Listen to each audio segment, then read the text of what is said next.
the rate of growth in wages has been has kind of been upward sloping over kind of the last say 18 months. And so is that kind of the key variable here where you could have you could have a tight labor supply, but at the same time, if wages start to come down, or if wage growth starts to normalize quite a bit, we would start to see inflation come down. Is that kind of the way you're thinking about it? Or what are kind of your thoughts on inflation and the labor market here? Yeah, well, I mean, first of all, when you're thinking about inflation, there's basically there's two things that matter probably more than anything. Again, just going to break it down into some simple, digestible, understandable pieces. Inflation is basically oil, which permeates everything that goes on in the economy, and then the other piece is essentially how much money people are earning relative to how much they're producing, right? Because you think about oil as sort of an inelastic input.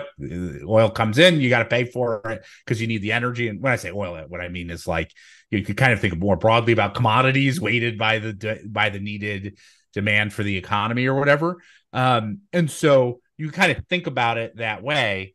And when it comes to wages, I describe it in that context of nominal wage growth relative to productivity growth, because I think that's a really important way to think about it, because what that helps you understand is how much are people's pay getting increased on an annual basis relative to how much more are they producing. And so if I think the UK is a good example where wages are growing at almost 8% nominally per year. And then you turn over and you look at productivity and you're like, well, the productivity is zero. Okay, Yeah. well, so how does that resolve itself?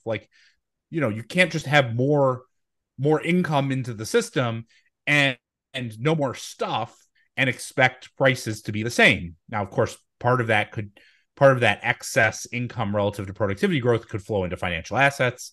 It could meet or could resolve in greater financial savings, right? And then support financial asset prices.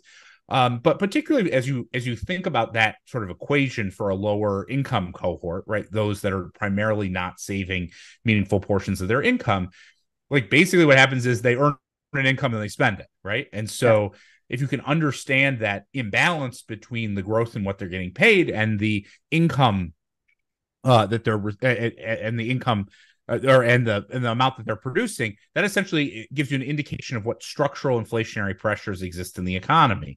And this isn't a black and white idea. It's not, and there's all sorts of measurement, ambiguity. So let's not try and overdo it. But I think this basic idea right now, which is look, people's pay is rising pretty fast, faster than it has in a long time. And the efficiency with which people are producing, goods and services is weak relative to history. And so it's not surprising that we're getting this structural inflationary pressure. How does that get resolved? Well, it can get resolved through either productivity improving, which, on a structural basis doesn't really change very fast. Even the advent of the personal computer, which is probably the biggest, productivity impulse in the last 50 years, it took kind of 15 years to matter, to be, meaningful, right? So that's probably not, it's not going to change in the short term. But what can change, I should say, structural productivity doesn't change in the short term.